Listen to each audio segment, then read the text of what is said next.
નમસ્કાર દર્શક મિત્રો, હું જયશ્રી પરીખ આમોદ તુફાન ન્યૂઝમાં આપની સાથે. તો જુઓ આજના વિશેષ સમાચાર.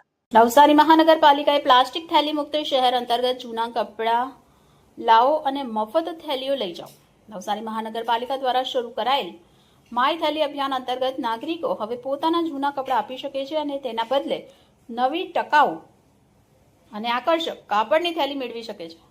આ કામમાં સખી મંડળની બહેનો જૂના કપડાઓમાંથી સુંદર થેલીઓ બનાવે છે, જેને લીધે તેમને રોજગારી પણ મળી રહી છે અને શહેર પ્લાસ્ટિક મુક્ત બનવાની દિશામાં આગળ વધી રહ્યું છે. સખી મંડળની આ બહેનોને નવસારી મહાનગરપાલિકામાં સિલાઈ મશીન સાથે અઠવાડિયામાં 2 દિવસ એટલે કે ગુરુ અને શુક્રવારે બેસાડવામાં આવે છે અને તેમને 449 રૂપિયા ચૂકવવામાં આવે છે. આ અભિયાન 31 ઓક્ટોબર સુધી ચાલશે અને શહેરી વિસ્તારના 4 સ્થળોએ દર ગુરુવાર અને શુક્રવારે આ સેવા ઉપલબ્ધ રહેશે. મહાનગરપાલિકાના કમિશનર દેવ ચૌધરીએ જણાવ્યું કે પ્લાસ્ટિક મુક્ત સમાજ માટે નાગરિકોનો સહયોગ પણ આવશ્યક છે. સરકારે 120 માઇક્રોનથી ઓછી જાડાઈની સિંગલ યુઝ પ્લાસ્ટિક થેલી પર પ્રતિબંધ મૂક્યો છે. આમ છતાં તેનો ઉપયોગ થઈ રહ્યો છે. મનપા દ્વારા ચેકિંગ અને દંડની કાર્યવાહી પણ કરવામાં આવી રહી છે.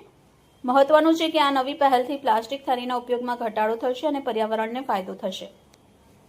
નવસારી તેમજ આજુબાજુના વિસ્તારોમાં સિંગલ યુઝ પ્લાસ્ટિકનો વપરાશ બંધ થાય તે માટે આ એક નવસારી મહાનગરપાલિકા દ્વારા સુંદર અભિયાનની શરૂઆત કરવામાં આવી છે, જે અભિયાન આગામી 3 મહિના સુધી ચાલશે. Reporter Rashid Bhana, Amod Toofan news, Navsari.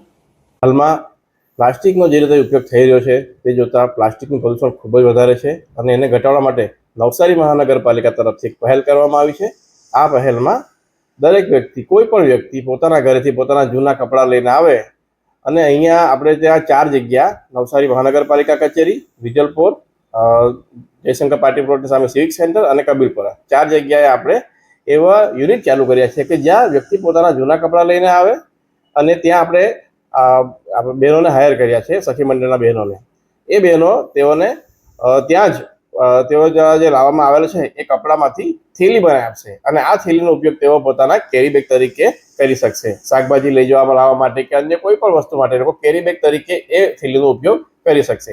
આમ પોતાના જે જૂના કપડાં છે એનો પણ યોગ્ય ઉપયોગ થઈ શકશે તથા પ્લાસ્ટિકનો પણ જરૂર નહીં પડશે. એનાથી આપણે પ્લાસ્ટિકનું પ્રદૂષણ ઘટાડી શકીશું. તો તમામ નવસારીજનોને મારી અપીલ છે કે આ યોજનાનો વધુમાં વધુ લાભ લે, કારણ કે આ યોજના વિનામૂલ્યે છે.